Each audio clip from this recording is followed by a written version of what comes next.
आप देख रहे हैं तज्जियों, तबसरों और अहम तरीन खबरों पर मुश्तमिल पाकिस्तान का सबसे मुस्तनद और मोतबर न्यूज शो दुनिया मेहर बुखारी के साथ। अस्सलाम वालेकुम एंड गुड इवनिंग। मैं हूं मेहर बुखारी। गुज़िश्ता रोज ईरान के न्यूक्लियर प्रोग्राम को निशाना बनाने की धमकी देने के बाद आज सदर ट्रंप ने एक बार फिर ईरान के पावर प्लांट्स पर हमलों का हुक्म देने का अंदिया दे दिया है। इस धमकी के साथ साथ अमेरिका गुज़िश्ता 4 दिन से मुसलसल ईरान पर बमबारी कर रहा है। सिर्फ गुज़िश्ता एक रोज में किए जाने वाले हमलों के नतीजे में कम अज कम 30 से जायद शहरी जाँ बहक होने की इतलात आ रही हैं। ईरानी हुकूमत की तर्जुमान फातिमा महरजानी ने कहा है कि जनूबी ईरान पर हालिया अमरीकी हमलों में 30 से जायद शहरी शहीद और 250 से जायद जख्मी हो चुके हैं। जबकि ईरानी फौज का यह कहना है कि सूबा सिस्तान और बलूचिस्तान में एक फौज छावनी पर अमरीकी हमले के नतीजे में 10 अफराद जाँ बहक और मुतअद्दिद जख्मी हुए हैं। गुज़िश्ता रोज 7 घंटों तक जारी रहने वाले इन हमलों के बाद आज ईरान में मुख्तलिफ मकामात पर हमलों का नया सिलसिला शुरू कर दिया गया है। अमरीकी सेंट्रल कमांड का यह कहना है कि उसने बुध की सुबह ईरान पर हमलों में जजीरा तब में ईरान के साहली दिफाई निज़ाम और मिसाइल स्टोरेज मरकज को निशाना बनाया है। 90 मिनट तक जारी रहने वाले इस हमले की वीडियो भी जारी कर दी है और बताया गया है कि इन हमलों ने आबनाए हुर्मुज़ में तजारती जहाज रानी को निशाना बनाने की ईरान की कैपेसिटी, कैपेबिलिटी और सलाहियत को मज़ीद कमज़ोर कर दिया है। अमरीकी हमलों के जवाब में ईरानी फौज और पासदारान इनकलाब खित्ते में अमरीकी अहदाफ के खिलाफ जवाबी कार्रवाइयां जारी रखे हुए हैं। बहरीन, उर्दन और कुवैत में अमरीकी तंसीबात को निशाना बनाया जा रहा है। ईरानी फौज का यह कहना है कि उसने ऑपरेशन नसर 2 की चौथी लहर शुरू कर दी है, जिसमें उर्दन में वाक़े अल अज़रक फिजाई अड्डे को ड्रोन हमले में निशाना बनाया गया है। कुवैत के इलाके मीना अब्दुल्लाह में वाक़े अमरीकी फौज के लॉजिस्टिक मरकज पर क्रूज मिसाइल दागे गए हैं। पासदारान इनकलाब ने भी ईरानी ड्रोन हमलों की वीडियो जारी कर दी है। पासदारान इनकलाब ने साथ खबरदार भी कर दिया है कि अगर ईरान की तेल और गैस की बरामदात को रोकने की कोशिश की गई या उन्हें मुसलसल मुअत्तल किए रखा तो वो खित्ते के दीगर ममालिक की बरामदात को भी मुतासर कर सकते हैं। बयान में कहा गया है कि अगर ईरान अपनी तवानाई की बरामदात अंजाम नहीं दे सकता तो यकीन जानिए दूसरे ममालिक भी महफूज तरीके से अपनी बरामदात जारी नहीं रख पाएंगे। पासदारान इनकलाब ने सोशल मीडिया पर अपने एक और बयान में वाज़ेह किया है कि आबनाए हुर्मुज़ उस वक्त तक बंद रहेगी जब तक अमरीका अपनी दुश्मनाना कार्रवाइयां बंद नहीं करता। अमरीकी अहदाफ पर हमलों के अलावा साबिक ईरानी वज़ीर ख़ारजा और मौजूदा रुकने पार्लियामेंट मुनव्वर मुत्तकी ने अपनी हुकूमत से यह मुतालबा कर दिया है कि खित्ते में वाक़े एक अमरीकी फौजी अड्डे पर ज़मीनी हमला कर दिया जाए और 100 अमरीकी शहरियों को यरगमाल बनाकर ईरान लाया जाए। ईरानी पार्लियामेंट में 180 अरकान ने भी यह मुतालबा किया है कि अमरीका के साथ मुफाहमती याददाश्त खत्म कर दी जाए और नया रास्ता इख्तियार किया जाए। Military and economic pain, the dual pressure tactics के इवज़ ईरान पर फौजी हमलों के अलावा अमरीकी वजीर खजाना स्कॉट बेसेंट ने ऐलान कर दिया है कि अमरीका ने ईरान के मरकजी बैंक से मुंसलिक $130 मिलियन से जायद के डिजिटल असासे मुंजमद कर दिए हैं। एक्स पर स्कॉट बेसेंट ने लिखा है कि अमरीकी महकमा खजाना ईरान की गैर कानूनी माली सरगर्मियों बशमूल डिजिटल असासों के इस्तेमाल को रोकने के लिए इकदाम जारी रखे हुए है। स्कॉट बेसेंट के मुताबिक अमरीकी महकमा खजाना के दफ्तर बराए गैर मुल्की असासाजात कंट्रोल ने ईरान के मरकजी बैंक से मुंसलिक मुतअद्दिद डिजिटल वॉलेट्स पर पाबंदियां आयद कर दी हैं, जिसके नतीजे में $130 मिलियन से ज्यादा मालियत के असासे मुंजमद हो चुके हैं। इससे कबल एक बयान में स्कॉट बेसेंट ने ईरान पर इल्जाम आयद करते हुए लिखा था कि ईरानी हुकूमत धोखे पर कायम है और शमखानी नेटवर्क उसके सबसे मुनाफा बख्श मालियाती नेटवर्क्स में से एक है। नाज़रीन, याद रहे कि अमरीकी महकमा खजाना ने हालिया महीनों में ईरान से मुंसलिक कई बड़े क्रिप्टो एक्सचेंजेस और मालियाती नेटवर्क्स पर भी पाबंदियां आयद की हैं। अमरीकी हुकाम का मौक़िफ़ है कि 50 अफराद और कंपनियों पर मुश्तमिल ये नेटवर्क ईरानी इदारों के लिए माली लेन देन को आसान बनाने और पाबंदियों से बचने में मदद दे रहा है। डिजिटल एसेट्स और फौजी हमलों के साथ साथ अमरीका ने ईरानी बंदरगाहों की नाकाबंदी भी सख्त कर दी है। यहाँ आपको बताते चले कि अमरीकी वज़ारत ख़ारजा जिस शमखानी नेटवर्क का जिक्र कर रही है उसके पीछे अली शमखानी का नाम आता है। नाजरीन, अली शमखानी ईरान के साबिक वज़ीर दिफा, पासदारान इनकलाब के साबिक रुकन और 2013 से 2023 के दौरान ईरान के आला कौमी सलामती काउंसिल के सेक्रेटरी और काउंसिल में साबिक सुप्रीम लीडर आयतुल्लाह खamenei के नुमाइंदे की हैसियत से काम करते रहे। अली शमखानी को फिर 28 फरवरी को अमेरिका और इजराइल ने मुश्तरका हमले में शहीद कर दिया। 4 माह कबल अमेरिकी जरीदे ब्लूमबर्ग ने अली शमखानी और उनके साहबजादे से मुतल्लिक एक डॉक्यूमेंट्री सर्चिंग फॉर एच भी रिलीज कर दी थी। अब जबकि अमेरिका ईरान के खिलाफ कार्रवाइयों में मजीद तेजी ला रहा है, साथ ही सदर ट्रंप को एक और मुश्किल का सामना है, क्योंकि अमेरिकी सेनेट में डेमोक्रेटिक अरकान ने ईरान के साथ जंग के खदशात के बायस सालाना दिफाई पॉलिसी बिल यानी कि नेशनल डिफेंस ऑथराइजेशन एक्ट की मुखालिफत कर दी है, जिसके नतीजे में ये बिल अगले मरहले तक नहीं पहुंच सकेगा और पेंटागन को अगले साल के लिए $1.15 ट्रिलियन की रकम ताखीर का शिकार हो जाएगी। वोटिंग में बिल के हक में 50 और मुखालिफत में 46 वोट पड़े कि जो इसे आगे बढ़ाने के लिए काफी नहीं थे। अगरचे बिल की हतमी मंजूरी के अमल में अभी कई माह बाकी हैं, लेकिन सेनेट में इसे आगे बढ़ाने में नाकामी ईरान के साथ जारी कशीदगी के हवाले से गहरी सियासी तकसीम और महकमा दिफा की पॉलिसियों और बजट पर इसके मुमकिन असरात की अक्कासी करती है। नाज़रीन, डेमोक्रेटिक सेनेटर रिचर्ड ब्लूमेंथल ने कहा है कि वो इस बिल की हमायत से पहले चाहते हैं कि इंतजामिया ईरान के बारे में अपनी हिकमत अमली वाज़े करे और कांग्रेस से मंजूरी हासिल करे। एक और डेमोक्रेट सेनेटर टैमी डकवर्थ ने भी कहा है कि वो उस वक्त तक बिल की हमायत नहीं करेंगी कि जब तक ईरान के खिलाफ फौजी कार्रवाइयों के लिए मजीद फंडिंग महदूद करने से मुतल्लिक उनकी तरमीम शामिल नहीं की जाती। वो कह रही हैं कि मजीद फौजी अखराजात किसी हिकमत अमली का हिस्सा नहीं बल्कि एक तवील जंग का खतरा बढ़ा सकते हैं, विच इज एब्सोल्युटली राइट। अमरीकी मेंबरान कांग्रेस ने एक ऐसे मौके पर बिल की मुखालिफत कर दी है जब सदर ट्रंप ईरान के खिलाफ फैसला कुन कार्रवाई का अंदिया दे रहे हैं और ये कह रहे हैं बरमला कि अगर ईरान के साथ मुआहिदा ना हुआ तो ईरान के बिजली घरों, ईरान के पुलों को निशाना बनाएंगे। ईरान पर हमले तब तक जारी रहेंगे जब तक मैं खुद ना कह दूं कि बस बहुत हो गया। अमरीकी सदर की धमकियों के जवाब में ईरानी सदर मसूद पज़ेश्कियान ने कहा है कि ट्रंप बताएं कि क्या उन्होंने मैदान जंग में अपने मकासद हासिल कर लिए। ईरान को तकसीम करने की कोशिश करने वाले ये बताएं कि उन्हें आखिर हासिल क्या हुआ है। ईरानी सदर का कहना है कि हम अपने इक़दामात से अपने वतन के एक एक इंच का दिफा करेंगे। इसके अलावा ईरानी पार्लियामेंट के कौमी सलामती कमीशन के तर्जुमान इब्राहिम रज़ई ने भी अपने बयान में कहा है कि दुश्मन मुफाहमती यादाश्त की तमाम शिकों की खिलाफ वर्जी करते हुए बाज़ाब्ता तौर पर जंग में दाखिल हो चुका है। अब कोई मुफाहमती यादाश्त अमल में नहीं रही और अब नाए हुर्मुज़ खलीज फारिस की सलामती से मुतल्लिक एक्शन प्लान पार्लियामान में पेश हो चुका है। इस वक्त ईरान और अमरीका के दरमियान अब नाए हुर्मुज़ ही वो मौजू है नाजरीन कि जिस पर दोनों ममालिक आमने सामने हैं। अमरीका ईरान पर हमले भी इस गुजरगाह को खुलवाने के लिए ही कर रहा है। यही वजह है कि गुज़िश्ता रोज सदर ट्रंप ने पहले अब नाए हुर्मुज़ पर कब्जे और साथ ही इससे 20% टैक्स वसूल करने का ऐलान कर दिया, मगर फिर खित्ते के ममालिक के दबाव पर हथियार डालते हुए यू टर्न ले लिया और कहा कि उन्हें मुख्तलिफ ममालिक से मुख्तलिफ लोगों ने, बादशाहों ने, अमीरों ने और उन लोगों ने कि जिन्हें वो जानते हैं और जिनसे वो बहुत प्यार करते हैं कॉल की है। कॉल करने वाले सब लोगों ने उनसे ये कहा है कि वो इस फैसले पर किसी और तरह से अमल करना चाहते हैं। जबकि इराकी सदर से मुलाकात के बाद मीडिया से गुफ्तगू करते हुए सदर ट्रंप ने यह दावा किया है कि मशरिक़ वस्ता ममालिक ईरान के खिलाफ सफ बंदी कर रहे हैं ताकि वो ईरान से पीछा छुड़ा सके। इस वक्त अब नाए हुर्मुज़ में बहरी जहाज़ों की आमदोरफ्त बंद है नाजरीन। जो जहाज़ गुजरने की कोशिश कर रहे हैं उन्हें ईरान निशाना बना रहा है और ऐसे में ईरानी हमलों से बचने की कोशिश करते हुए 2 बहरी जहाज़ों में तसादुम हुआ है, जिसके नतीजे में एक कार्गो जहाज़ डूब गया है।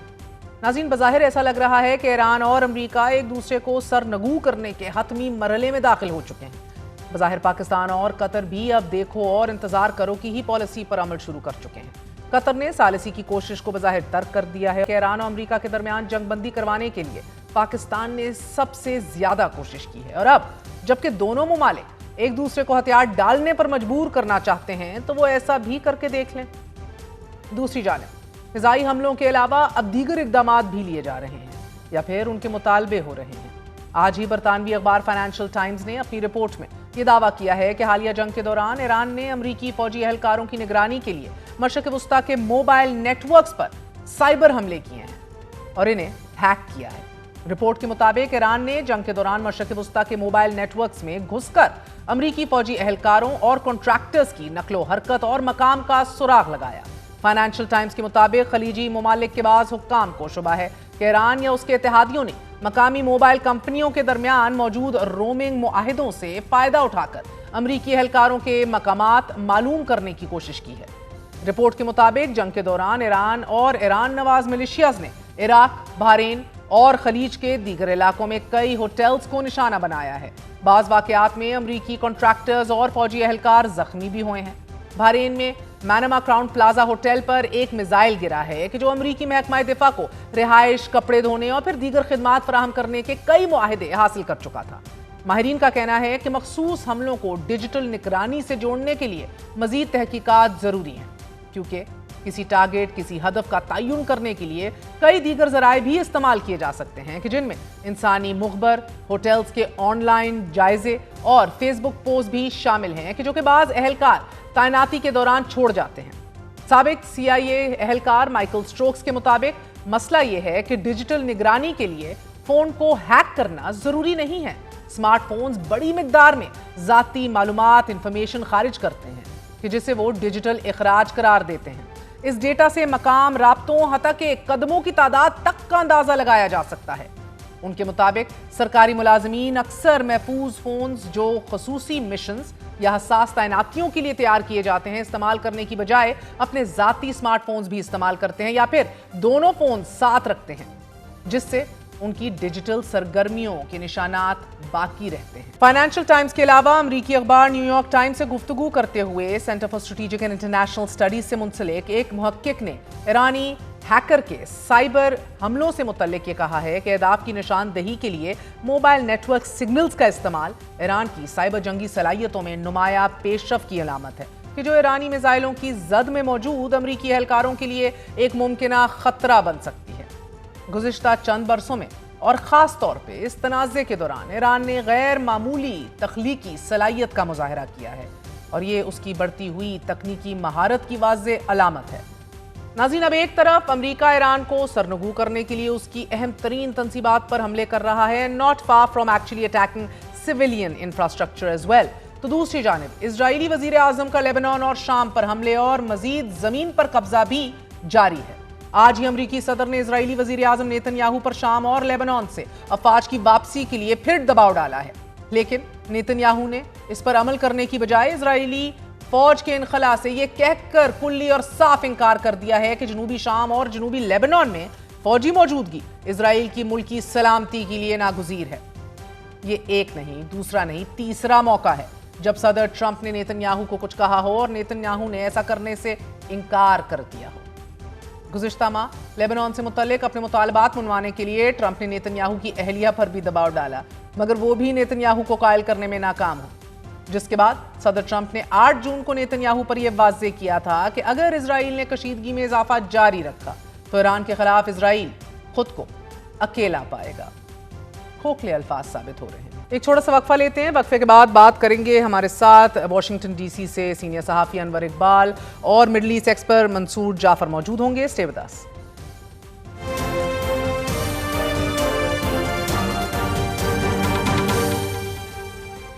انور اقبال صاحب، بہت بہت شکریہ ساتھ دینے کا۔ فرمائی دیجیے گا، 5واں روز اور مسلسل فائرنگ اور اٹیکس جاری ہیں دونوں اطراف سے، ایران اور امریکہ کی طرف سے، and it seems no one is willing to back down۔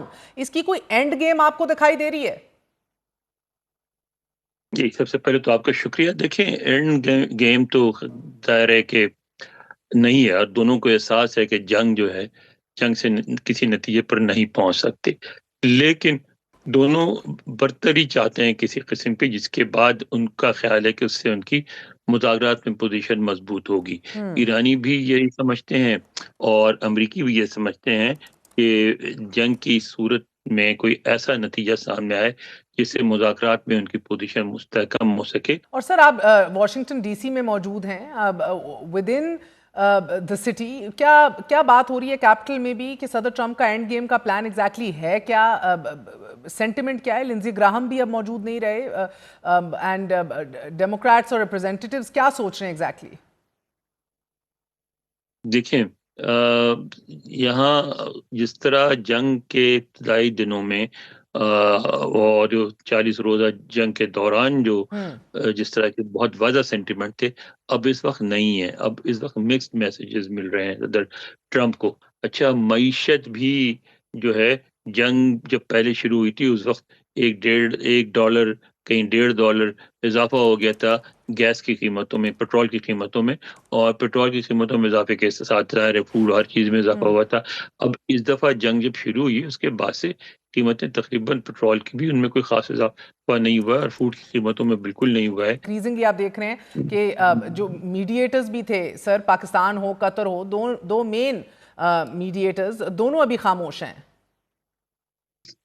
خاموش تو ہیں لیکن دیکھیں نا وہاں سے بھی مکس سگنل مل رہے ہیں. مثلاً حوثی والی جنگ جو ہے اس میں پاکستان نے اقوام متحدہ میں بیٹھ کے واضح طور پہ سعودی عرب کی حمایت کا اعلان کیا، اور امریکی یہ سمجھتے ہیں کہ اگر سعودی عرب کو اگر معاملے میں کسی طرح شامل ہو جائے جنگ میں، اگر اس پہ بھی حملے ہونے لگے تو پاکستانی مجبور ہوں گے سعودی عرب کا ساتھ دینے پر. بالکل. اسی طرح جو ہے یورپین ممالک دیکھیں، فرانس نے باضابطہ طور پہ خلاف ووٹ دیا ایران کے جو نیوکلیر ڈیبیٹ ہوئی اس میں، برطانیہ نے دیا، بہت سخت بیانات دیے. تو اب اس دفعہ جو ہے تھوڑا یورپ سے بھی مکس سگنل مل رہا ہے، یعنی وہ پریشر نہیں بن رہا ہے جس طرح پہلے بنا تھا. اور سر یہ بتائیے گا کہ پریشر اس طرح بڑھ نہیں رہا، مگر ایران کا جو صبر کا پیمانہ ہے وہ بھی بڑی تیزی سے لبریز ہو رہا ہے. جو آوازیں ایران سے اٹھ رہی ہیں they are getting more and more extreme with every passing day. آپ کے جو منوچر متقی ہیں وہ اپنی حکومت سے مطالبہ کر رہے ہیں. سابق ایرانی وزیر خارجہ رہ چکے ہیں، ویری انفلوئنشل. وہ کہہ رہے ہیں خطے میں واقع ایک امریکی فوجی اڈے پر حملہ کیا جائے اور ادھر سے 100 امریکی شہریوں کو ہاسٹیج لے لیا جائے، یرغمال بنا لیا جائے، ایران لایا جائے. اور پھر ایرانی پارلیمنٹ میں 180 اراکین نے یہ مطالبہ بھی کیا ہے کہ امریکہ کے ساتھ اب یہ ایم او یو مکمل طور پہ رد کر دیا جائے اور think of another better way to push harder, push back. تو سر یہ ایکسٹریم وائسز جو ہیں یہ تو دونوں طرف سے بڑی ایکسٹریم سٹیٹڈ پوزیشنز آ گئی ہیں. پوائنٹ آف نو ریٹرن آپ کب سمجھیں گے؟ بالکل ہے، بالکل ایسا ہی ہو رہا ہے جیسا آپ کہہ رہی ہیں. لیکن آپ ذرا اس کو اس طرح دیکھیں، فرض کریں ایران حملہ کرتا ہے اور اس میں امریکیوں کو کوئی بڑا نقصان ہو جاتا ہے. اب اس طرح 100 لوگوں کو یرغمالی بنا کے لانا تو ذرا مشکل ہے، لیکن نقصان کر سکتے ہیں، ہلاکتیں ہو سکتی ہیں امریکیوں کی. تو اس کے بعد پھر صدر ٹرمپ اس بات کا ویٹ کریں گے کہ اگر کوئی بڑا حملہ کرتا ہے اس میں امریکیوں کا نقصان ہوتا ہے تو اس کے بعد امریکی کیا جنگ چاہیں گے کہ صلح چاہیں گے. اگر اس میں واضح ہو گیا کہ حملے کے باوجود، نقصان کے باوجود بھی امریکی صلح چاہتے ہیں اور واپسی چاہتے ہیں، صدر ٹرمپ بہت تیزی سے واپس آئیں گے اور ایران کی بات مانیں گے. لیکن اگر اس سے امریکہ میں پرو وار سینٹیمنٹس کو فائدہ ہوتا ہے تو صدر ٹرمپ اور مزید اس میں ملوث ہونے کو تیار ہو جائیں گے، کیونکہ وہ ڈپینڈ اس بات پہ کر رہے ہیں. یعنی ان کو پتہ ہے کہ فوجی جو ہے فتح نہیں ہو سکتی، لیکن ان کا جو انحصار ہے وہ کہ معاشی طور پہ اتنا دباؤ بڑھ جائے کہ پورا سسٹم کولیپس کر جائے. ہمارے ساتھ منصور جعفر موجود ہیں، انٹرنیشنل امور کے اوپر گہری نظر رکھتے ہیں. منصور جعفر صاحب بہت بہت شکریہ ساتھ دینے کا. بتائیے گا سر کہ بڑی گمبھیر صورتحال ہے، ایکسٹریم پوزیشنز لے لی ہیں ایران نے بھی، امریکہ نے بھی، اینڈ ان دس میڈنس سر آپ دیکھ رہے ہیں کہ ایران پش بیک کر رہا ہے بائی اٹیکنگ جو امریکی تنصیبات ہیں اور اڈے ہیں ان دا گلف. اگر ایران اٹیک کرتا ہے اور اسی شدت سے کرتا چلا جاتا ہے، لازمی مڈل ایسٹرن کنٹریز جو ہیں ان میں سے بھی کوئی رد عمل تو اب آئے گا. سو فار بڑا صبر کا مظاہرہ کیا ہے، بٹ مجھے نہیں لگتا دس کین کنٹینیو انڈیفینیٹلی. سر جی، اس میں اگر آپ ہسٹری دیکھیں خاص طور پہ گلف ریجن کی، اس میں جو لیڈنگ رول ہے، جو لیڈنگ کنٹری ہے وہ سعودی عرب ہے. آپ کے علم میں ہے کہ ماضی میں 2-3 ایسے مواقع آئے ہیں کہ جس میں سعودی عرب، جسے آپ کہنا چاہیے اس کے پاس بڑا رائپ کیس تھا کہ ایران کو سبق سکھائے، لیکن ایران نے، سعودی عرب نے اس وقت بھی ریسٹرین کا مظاہرہ کیا، خاص طور پہ جب ان کے الخبر کمپلیکس جو ہے اس کو اڑایا اور اس میں 15 امریکی مارے گئے تھے. تو وہ ایک، اور ایران سے منسلک تنظیم تھی ایک حزب اللہ الجہاز، اس پر الزام عائد کیا گیا تھا. تو وہ ایک بڑا رائپ کیس تھا. لیکن اس وقت کے ولی عہد جو بعد میں کنگ بھی بنے، عبداللہ شاہ عبداللہ، انہوں نے اس تمام تجویز کی حمایت نہیں کی تھی. پھر اس کے بعد 2003 میں بھی جب یہ عراق پر حملہ ہوا، اس وقت بھی کیونکہ جو ایران کے حوالے سے یہ بات تھی کہ شاید وہ، بلکہ وہ امریکہ کے ساتھ ایران مل گیا تھا، تو وہ ایک بڑا موقع تھا. تو لیکن آپ نے دیکھا کہ یہ سعودی عرب خاص طور پہ اور جو دیگر ممالک ہیں، انہوں نے اپنے لیے اس وقت جو بڑے لانگ ٹرم گولز متعین کر رکھے ہیں، کسی نے 2030 کے، کسی نے اپنے لیے کوئی ایئرپورٹس کا گول بنا رکھا ہے، کسی نے کوئی اپنا ٹریول جو اس فگر ہیں وہ اپنے لیے ایئر مارک کر رکھے ہیں. تو ان کے حصول کے لیے وہاں جو کنڈیسو انوائرمنٹ ہے وہ اسی صورت میں ممکن ہے کہ وہاں پہ اگر پیس ہو اور یہ ممالک کسی तनाज़े में लॉन्ग टर्म बेसिस पे इंगेज ना हो। तो ईरान के साथ अगर इस मौके पे वो कोई रद्द अमल की सूरत में सामने आते हैं तो फिर उनके ये लॉन्ग टर्म गोल भी सारे के सारे डाउन द ड्रेन चले जाएंगे। और यकीनन ईरान के पास तो जाहिर है, देखिए जी, इस वक्त खोने के लिए बहुत कम चीज़ें हैं, उसे तो ज़्यादा से ज़्यादा सर्वाइव करना है। और आपने देखा कि पहले 4 माह की जंग में जितना नुकसान अमेरिका पहुंचा सकता था उन्होंने उसे पहुंचाया। और अब भी जो धमकियां और जिस नौयत के ऐलानात सामने आ रहे हैं उन्हें देखते हुए यही लगता है कि इस वक्त जंग का वो मैक्सिमम पॉइंट शायद अभी नहीं आया। आने वाले दिनों में जो इस वक्त प्रिपरेशन है, जो बिल्डअप है, उसे देखते हुए ये खदशा जरूर जाहिर किया जा रहा है कि अमेरिका एक बार फिर जो है वो अपना बैकलैश दिखाएगा और उसके नतीजे में ईरान जाहिर है उसे अमेरिका को बैनुल-अक़वामी बर्र-ए-आज़मी जो मिसाइल हैं वो तो मौजूद नहीं है, लेकिन वो हमसाया ममालिक को जो एक वर्टिकली जो है, जो हॉरिजॉन्टली जो अटैक कर सकता है, जिस तरीके से उसने माजी में किए हैं, तो उसकी हिद्दत और शिद्दत आप देखिए कि इस हद तक बढ़ा चुका है कि इस बार उर्दन को भी उन्होंने निशाने पे ले लिया है। और सबसे बढ़ के जो एक नया महाज आपके इल्म में होगा कि यमन में जो इस वक्त इन्फिल्ट्रेशन की कोशिश की गई, खास तौर पे पासदाराना इनकलाब को वहाँ उस अंदाज में इंस्टॉल करने की जिस तरीके से माजी में शाम के अंदर वो पूरा नेटवर्क ऑपरेट करता था मुशीरान की सूरत में, और एक नया कासिम सुलेमानी क्रिएट करने की कोशिश हो रही थी, उसको सबोताज करने के लिए जो सऊदी अरब ने एक प्रिएम्प्टिव स्ट्राइक की वहाँ पे सना एयरपोर्ट पे, ताकि वहाँ पे मजीद जहाज ना उतर सकें।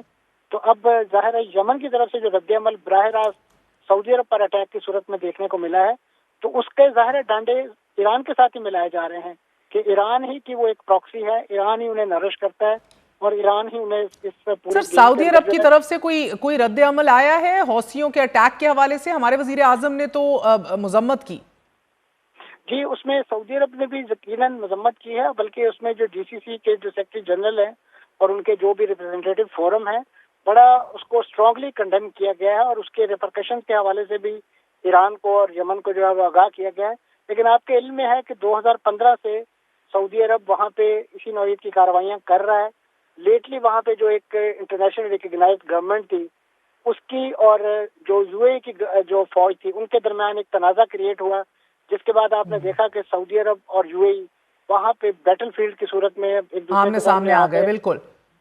ऐसे में आपको जो गल्फ का अपना हाउस है वो भी इन ऑर्डर दिखाई नहीं देता है। तो यही वो वजह है जिससे ईरान को बड़ी स्ट्रेंथ मिलती है। और रिसेंटली जो शहीद रहबर आला के जनाजे के मौके पे जो इंटरनली उन्हें अपना जो आइडियोलॉजिकल सपोर्ट, चाहे वो वली अल फकीह की सूरत में थी या उनको जो डिप्लोमेटिक रिकग्निशन मिली खासतौर पे उन ममालिक की तरफ से भी कि जो इस वक्त उनके निशाने पर हैं, उससे ईरान ओवर ऑब्सेशन का शिकार हो गया, ओवर कॉन्फिडेंस का शिकार। मगर मंसूर जाफर साहब, ये यमन पर attack, you do understand sir, Houthis की जब बात आती है इधर, तो फिर बाबुल मंदब भी आपके बहुत बड़े एक वल्नरेबल पोजीशन में है। बाबुल मंदब भी अगर बंद हो जाए तो ये तो फिर दो आपकी आबी गुजरगाहें जो हैं वो स्क्वीज हो जाएंगी ना, चोक हो जाएंगी। आपकी मिडिल ईस्टर्न कंट्रीज तो एक बहुत ही गहरी ज्यादा ट्रबल के अंदर आ जाएंगी। जी, यकीनन इसमें वो मुतबादल प्लान कि जिसमें सऊदी अरब की जो ईस्ट वेस्ट पाइपलाइन है, जो उनकी जम्बू पोर्ट से लेकर बहरा अमर तक उन्होंने तरसील के लिए एक्टिवेट करनी थी, वो भी सारी की सारी चौक हो जाएगी और उसका भी कोई फायदा नहीं रहेगा। और इसी तरीके से जो UAE अपनी फुजारा पोर्ट और वहाँ पे जो बंदरगाह बनाने की बात कर रहे हैं, वो अल्टरनेट रूट भी जो है वो एक लिहाज से बिल्कुल जिसे कहना चाहिए डिस्कार्ड होकर रह जाएगा। तो ये पूरे का पूरा सिनेरियो जो है इस वक्त ईरान ये चाहता है कि मैक्सिमम प्रेशर जो है वो क्रिएट कर सके। Of course I do understand. और ईरान ने तो ये भी कहा है सर कि अगर हमारी इधर दरामदाद मुतासिर होंगी तो फिर कोई और भी नहीं कर सकेगा काम। मगर आप देख रहे हैं कि मुतबादिल ऑल्टरनेटिव्स तो अब ममालिक ढूंढना शुरू हो गए हैं। UAE भी एक नए पोर्ट पे काम शुरू कर चुका है। सीरिया और इराक से न्यू पाइपलाइंस बन रही हैं, बिछाई जा रही हैं। सऊदी अरब ने एक नई लाइन के हवाले से काम शुरू किया हुआ है। तो मुझे बताइएगा सर कि ऐसी सूरत हाल में एक न्यू नॉर्मल के तौर के ऊपर दुनिया ऐसे देख रही है, और बिलखसूस ये खित्ता, कि this will be the new normal, we will be in constant conflict, and in the presence of that conflict हमें अब मुतबादिल अपनी तरीक़ाकार और मुईशत को अफलोट रखने के लिए काम करना है। देखिए जी, जिस जोग्राफिया में ईरान वाक़ है ना, उसके साथ इस वक्त मैं समझता हूँ बड़ी ब्लेसिंग इस हवाले से है कि वो जो ये अल्टरनेट रूट्स हैं उनको भी इनफेक्टिव बना सकता है। और ख़ासतौर पे अगर आप लॉजिस्टिकली देखें तो इनकी कॉस्ट इतनी ज़्यादा होगी इन फ्यूचर, और ख़ासतौर पे उनकी सिक्योरिटी के हवाले से। इवन जो पाइपलाइन के आप जिक्र कर रहे हैं, अगर वो शाम से गुजरेगी तो शाम के अंदर अब भी वहाँ के दाइश के फुटप्रिंट موجود ہیں, وہاں پہ اور فرسٹ کریٹر موجود ہیں, اسرائیل موجود ہے, تو لہٰذا ان کو سیکیور بنانا ایک بڑا کارآمد ہوگا. اور اتنے بڑے لینڈ مارک پہ یا ریجن میں ان تمام جو اس لاجسٹک روٹ کو سیکیور کرنا, اس کی پروٹیکشن, اور خاص طور پہ جو اس پہ کاسٹ آنی ہے وہ اتنی زیادہ ہوگی کہ وہ لانگ ٹرم بیسس پہ آپ ان الٹرنیٹ روٹس کو نہیں چلا سکتے. اسی وجہ سے میں سمجھتا ہوں کہ اس وقت اگر کوئی سینٹی پریویل کرے تو اس وقت جو موجودہ صورتحال ہے اسے ہی ری انفورس کیا جائے, اسے ری انسٹیٹ کرنے کی کوشش کی جائے. کسی نہ کسی درجے میں آبنائے ہرمز کو اسموتھ سیلنگ کے لیے ایران اوپن کرے. دیکھیں, ایران سے اس کا جغرافیہ کوئی نہیں چھین سکتا ہے. ڈونلڈ ٹرمپ صاحب جتنے مرضی ٹیرف لگانے کی دھمکیاں دیتے رہیں, اعلانات کرتے رہیں, یقیناً وہ بعض اوقات آپ کے علم میں ہے کہ وہ خود ہی وہ اپنے اعلانات واپس بھی لے دیتے ہیں, اور اس بار میں انہوں نے کوئی ایسی شرمندگی بھی نہیں ہوتی. ریسنٹلی بھی انہوں نے یہ 20% والا اعلان اگلے ہی روز واپس لے لیا ہے, کیونکہ اس پر جو رد عمل سب سے پہلے آیا وہ چین کی طرف سے آیا تھا, کیونکہ چین ہی ظاہر ہے اس افیکٹو ملکوں کی لسٹ میں پہلے نمبر پہ ہونا تھا کہ جو ایران سے سب سے زیادہ تیل خریدتا ہے. اور اب بھی یہ جو ایران کی جو وہ بندرگاہیں چوک کرنے کی بات کر رہے ہیں, تو انہیں پتہ ہے کہ اس وقت سب سے زیادہ حدت اور شدت چین پر جانی ہے اور روس پر جانی ہے. اور اس وقت ایک ہی تیر کے ساتھ جو ہے وہ امریکہ اور ایران کئی شکار کرنے کے اس وقت جسے کہہ سکتے ہیں کہ تیاری میں دکھائی دیتے ہیں. لیکن میں سمجھتا ہوں کہ اس وقت جنگ کے جو خاص طور پہ منظرنامہ سامنے دکھائی دے رہا ہے, اس میں اگر تو ریجنل ممالک آپس میں یونیفائی نہ ہوئے, انہوں نے کیونکہ وہی پرانا فارمولا اپنے لیے سیکورٹی آپریٹرز کا چنا ہے جس کو وہ پہلے انہوں نے اپنے لیے نیٹ گارنٹر خیال کیا تھا, لیکن آج آپ دیکھ رہے ہیں کہ انہی بیسس پہ دوبارہ ایکٹیو ہونے سے وہ پورے کا پورا علاقہ دوبارہ ایران کے نشانے پر آ گیا ہے. اور اس وقت ان بیسس پر موجود امریکی فوجی جو ہے وہ ان کے سول مقامات پہ جو ہے وہ اپنے بیریک سے گریزن چھوڑ کر مختلف جگہوں پہ پناہ لینے پر مجبور ہیں, اور ایسی صورت میں پھر ان کے دفاع کا فریضہ وہ کیسے سر انجام دے سکتے ہیں. یہ یمن والا پہلو جو ہے وہ اس حوالے سے بھی تھوڑا سا بڑا سنگین ہو رہا ہے کہ اس میں ظاہر ہے اگر سعودی عرب کو اٹیک کیا جاتا ہے تو پاکستان اس میں بڑی کمپرومائزنگ پوزیشن میں آ جاتا ہے. Pakistan being in contract with the Saudi government, خاص طور پہ ان کے ساتھ جو ڈیفنس پیکٹ ہے, تو پاکستان کس انداز سے اپنی اس کانٹریکچوئل اپلیکیشن کو پورا کرے گا, یا یہاں پہ اپنی جو سفارتکاری کا ڈور ڈالے بیٹھا ہے اس اپنی ذمہ داری کو پورا کرے گا. تو پاکستان بھی بڑا ہینگز ان بیلنس والی پوزیشن میں آ جاتا ہے. لیکن اگرچہ یہ بات کلیئر ہے اس معاہدے کے اندر کہ صرف حرمین شریفین کو خطرے کی صورت میں پاکستان کوئی اٹیکنگ پوزیشن میں بھی آ سکتا ہے, اس کے دفاع میں بھی آ سکتا ہے. بہت شکریہ, ایسا ہی ہے منصور جعفر صاحب, بہت بہت شکریہ.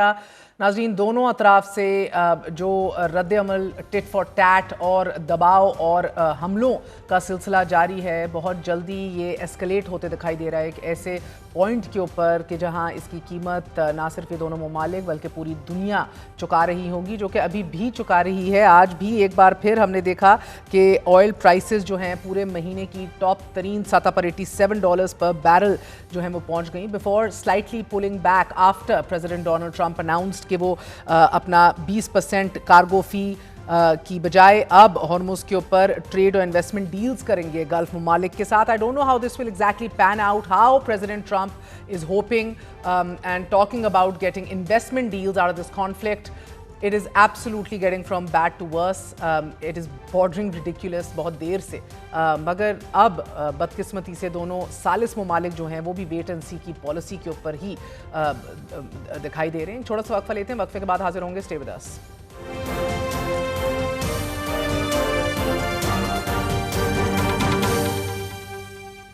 کھیلوں کی دنیا کا سب سے بڑا مقابلہ فیفا ورلڈ کپ کا فائنل اتوار کو نیو جرسی میں ہونے جا رہا ہے, لیکن اس سے پہلے آج رات 12 بجے سیمی فائنل مقابلے میں ہاٹ فیورٹ میسی کی ارجنٹینا اور انگلینڈ مدِ مقابل ہوں گے. اس ورلڈ کپ کا سب سے بڑا مقابلہ قرار دیا جا رہا ہے اسے. دنیا کرکٹ میں جس طرح آسٹریلیا اور انگلینڈ, بھارت اور پاکستان کی تاریخی دشمنی ہے, بالکل اسی طرح ناظرین فٹ بال کی دنیا میں ارجنٹینا اور انگلینڈ کے مابین تاریخی رقابت ہے. ماضی میں بھی ارجنٹینا اور انگلینڈ کے درمیان فٹ بال میچز میں یہ رقابت دیکھنے میں آتی رہی ہے. 1986 کے ورلڈ کپ میں ارجنٹینا کے مشہور فٹ بالر ڈیگو میراڈونا کا مشہور گول ہینڈ آف گاڈ فٹ بال کی تاریخ کے سب سے متنازع لمحات میں شمار ہوتا ہے. اسی میچ میں میراڈونا نے 5 کھلاڑیوں کو ڈاج کرتے ہوئے ایسا گول کیا کہ جسے ماہرین ورلڈ کپ کی تاریخ کا بہترین گول قرار دیتے ہیں. 1998 میں دونوں ٹیموں کے درمیان ایک اور یادگار مقابلے میں انگلینڈ کے ڈیوڈ بیکہم کو ریڈ کارڈ ملا, تو तो अर्जेंटीना पेनल्टी शूटआउट पर मैच जीत गया। इस तारीखी रकाबत की वजह से आज होने वाले सेमीफाइनल को सबसे बड़ा मुकाबला करार दिया जा रहा है। पेशनगोई करने वाले माहिरीन ये ख्याल जाहिर कर रहे हैं कि सेमीफाइनल में 54% कामयाबी के इम्कानात इंग्लैंड के हैं और 46% तवक्कुआत अर्जेंटीना से वाबस्ता हैं। बहरहाल दोनों टीमें मुतवाज़न हैं, मगर अर्जेंटीना इस वक्त दिफाई चैंपियन है। गुज़िश्ता वर्ल्ड कप अर्जेंटीना ने ही जीता था और अब इसका भरपूर दिफा भी करेगी। अर्जेंटीना अब तक 3 वर्ल्ड कप जीत चुकी है, जबकि इंग्लैंड ने 60 साल पहले एक बार ये टाइटल अपने नाम किया था। So which of course brings us to recognizing that England will also fight tooth and nail to bring the cup home. Argentina के पास मेसी है, जुलियन अल्वारेज जैसे अजीम खिलाड़ी हैं, तो इंग्लैंड के पास भी हैरी केन हैं, जूड बेलिंगहम जैसे आलमी शोहरत याफ्ता फुटबॉलर हैं। दोनों टीमों ने अब तक इस वर्ल्ड कप में 17 गोल कर रखे हैं और दिलचस्प अमर तो यह है कि दोनों टीमों के खिलाफ इस वक्त तक 5 गोल हुए हैं, यानी कि इसका मतलब इंग्लैंड और अर्जेंटीना दोनों टक्कर की टीमें हैं। दुनिया को आज रात एक तगड़ा सनसनीखेज और बड़ा मैच देखने को मिलेगा। गुज़िश्ता रात पहले सेमीफाइनल में भी स्पेन ने फ्रांस को हराकर दुनिया को हैरान कर दिया। स्पेन की टीम 16 बरस बाद फीफा के फाइनल में पहुंचने में कामयाब हुई। नाजरीन, पहले सेमीफाइनल की सबसे दिलचस्प और हैरानकुन बात यह थी कि फ्रांस को शिकस्त देने वाली स्पेन की टीम में फ्रांस, अर्जेंटीना और इंग्लैंड की तरह कोई भी बड़ा तगड़ा खिलाड़ी शामिल नहीं था, जबकि फ्रांस की टीम में star footballer Kylian Mbappe, Ousmane Dembele और माइक मिग्नन जैसे आलमी शोहरत याफ्ता खिलाड़ी मौजूद थे। स्पेन के लिए तो किलियन एम्बाप्पे ही काफी थे कि जो अपनी बर्क रफ्तारी, अपनी ड्रिबलिंग, अपनी overall his capacity and goal करने के लिए जो वो मशहूर हैं, he would have been enough. मौजूदा दौर में एम्बाप्पे का मुआजना मेसी और क्रिस्टियानो रोनाल्डो जैसे अजीम फुटबॉलर के साथ किया जाता है। नाज़रीन, एम्बाप्पे इस टूर्नामेंट में अब तक एज वी स्पीक 8 गोल्स करके मेसी के हम पल्ला हो चुके हैं। मतलब कि ये दोनों खिलाड़ी इस फीफा वर्ल्ड कप टूर्नामेंट में सबसे ज्यादा गोल करने वाले खिलाड़ी हैं। फ्रांस के एक और फुटबॉलर उस्मान डेम्बेले 5 गोल के साथ तीसरे नंबर पर हैं। फ्रांस के गोलकीपर माइक मिग्नन का शुमार भी दुनिया के बेहतरीन गोलकीपर्स में ही होता है और इस वक्त भी वो वर्ल्ड कप के बेहतरीन गोलकीपर की फहरिस्त में दूसरे नंबर पर बराजमान है। मगर इन बेहतरीन प्लेयर्स के बावजूद स्पेन फ्रांस को शिकस्त देने में कामयाब हो गया। फ्रांस की फेवरेट टीम पूरे मैच में कोई गोल ना कर सकी। स्पेन ने मैच की शुरुआत ही जारहाना और एग्रेसिव अंदाज में की। पहले ही हाफ में स्पेन के माइकल ओयारज़बाल ने पेनल्टी किक पर 22वें मिनट में पहला गोल कर दिया। नाज़रीन, दूसरे हाफ में पेड्रो पोरो ने एक शानदार किक के जरिए दूसरा गोल करके स्पेन को फ्रांस पर बढ़तरी जो है वो मुस्तहकम कर दी। पूरे मैच में स्पेन की टीम ने ऐसा मजबूत दिफा कायम कर रखा था कि मैच के 81 मिनट तक फ्रांस एक भी ऐसा शॉट लगाने में कामयाब नहीं हो सका कि जो गोलकीपर को बचाना पड़ना हो। अब स्पेन की जानिब से रॉड्री ने निहायत शानदार खेल पेश करते हुए फ्रांस के बेशुमार हमलों को नाकाम बना दिया और फिर फ्रांस को गोल पोस्ट की तरफ जाने से रोके भी रखा। फीफा वर्ल्ड कप के अभी 2 मुकाबले बाकी हैं। नाजरीन, दूसरे सेमीफाइनल में इंग्लैंड और अर्जेंटीना में से एक टीम फाइनल के लिए क्वालिफाई करेगी कि जिसके बाद इतवार को इसका मुकाबला स्पेन से होगा। मगर इस वर्ल्ड कप में जहां रेफरी और वीडियो असिस्टेंट रेफरी के मुतनाज़ फैसलों ने टूर्नामेंट की ट्रांसपेरेंसी और शफाफियत पर सवाल उठा दिए, वहीं कई दिलचस्प वाकयात ने दुनिया को बहुत एंटरटेन भी किया। वर्ल्ड मुकाबलों में अमूमी तौर पर शिकस्त खाने वाली टीमें बड़ी मुंह छुपाते हुए अपने वतन वापस आती हैं, लेकिन इस वर्ल्ड कप में हार जाने वाली टीमें भी बड़ा सर उठाकर पूरे जश्न के साथ अपने वतन पहुंच रही हैं। नॉर्वे की टीम क्वार्टर फाइनल मुकाबले में इंग्लैंड से हारने के बाद टूर्नामेंट से बाहर हो गई थी, मगर वतन वापस पहुंचने पर उसका बहुत ही शानदार इस्तकबाल किया गया। नॉर्वे के लड़ाका तैयारों ने टीम को खसूसी फजाई सलामी पेश की और हिफाजती हिस्सार में मुल्क वापस पहुंचाया। 1 लाख से ज्यादा लोगों ने सड़कों पर निकलकर अपनी टीम को खराज तहसीन पेश किया। रॉयल पैलेस के बाहर टीम की आमद पर रवायती वाटर कैनन से भी सलामी दी गई और फिर नॉर्वे के शान खिलाड़ियों से मुलाकात की और उनको शाबाशी दी और फिर टीम का ओपन टॉप बस पर शहर भर का चक्कर लगवाया। नॉर्वे की टीम को यह शानदार इस्तकबाल इसलिए दिया गया क्योंकि नॉर्वे ने 28 साल बाद फुटबॉल वर्ल्ड कप में शिरकत की थी। वर्ल्ड कप के लिए क्वालिफाई करना ही नॉर्वे के लिए एक बहुत बड़ी कामयाबी के तौर पर समझा गया। नाजरीन, जबकि वर्ल्ड कप मुकाबलों में नॉर्वे की टीम ने सख्त तरीन हरीफों के खिलाफ उम्दा खेल पेश भी किया और फिर क्वार्टर फाइनल तक रसाई हासिल की।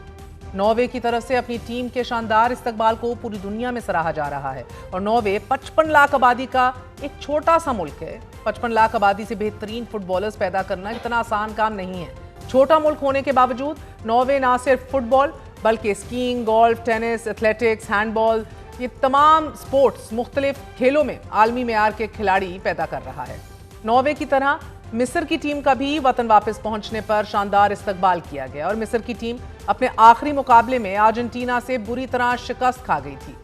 मैच खत्म होने के आखिरी 12 मिनट तक मिस्र को अर्जेंटीना पर 2-0 की बरतरी हासिल थी, मगर फिर 79वें मिनट पर अर्जेंटीना ने पहला गोल किया और अगले 4 मिनट में मेसी ने दूसरा गोल करके फिर मैच में 2-2 से बराबर कर दिया मैच को। नाज़रीन, इजाफी टीम के 2 मिनट के अंदर ही अर्जेंटीना ने तीसरा गोल करके मिस्र की टीम को वर्ल्ड कप से बाहर कर डाला।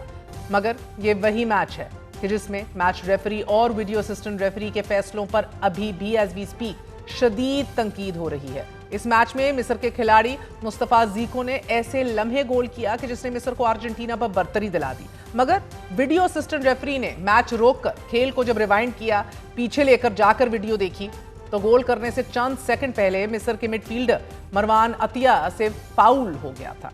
मरवान अतिया ने अर्जेंटीना के एक खिलाड़ी के पांव पर गालिबन कदम रख दिया था और इस मामूली फाउल को जवाज बनाकर वीडियो रेफरी ने मिस्र का गोल ही कैंसिल आउट कर दिया, जबकि यह फाउल गोल पोस्ट से करीबन 80 गज दूर था और कानूनी तौर पर यह मामूली सा फाउल कंसिडर होता है। इस पर गोल को ही मुस्तरद कर देना किसी तौर पर दुरुस्त नहीं था। अगर मिस्र के खिलाड़ी की जानिब से यह फाउल हुआ भी था तो वीडियो रेफरी को पहले ही फाउल करार दे देना चाहिए था।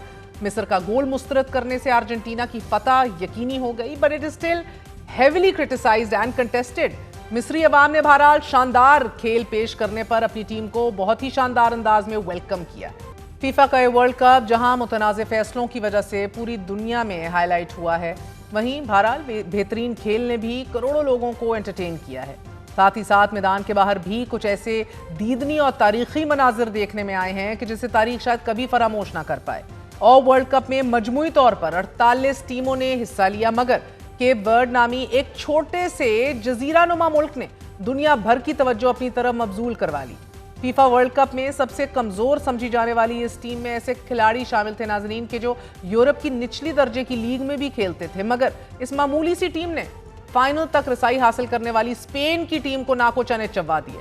ये मुकाबला 0-0 से बराबर रहा और स्पेन की आलमी शोहरत याफ्ता टीम केप वर्ड को शिकस्त देने में नाकाम रही। यही नहीं, इस कमजोर टीम ने यूरुग्वे के साथ 2-2 से मैच बराबर भी किया, 0-0 से सऊदी अरब के साथ मैच बराबर किया, मगर नॉकआउट मरहले में केप वर्ड की टीम अर्जेंटीना के हाथों शिकस्त खा गई। वाज़ेह रहे कि इसने अर्जेंटीना को भी टफ टाइम दिया था।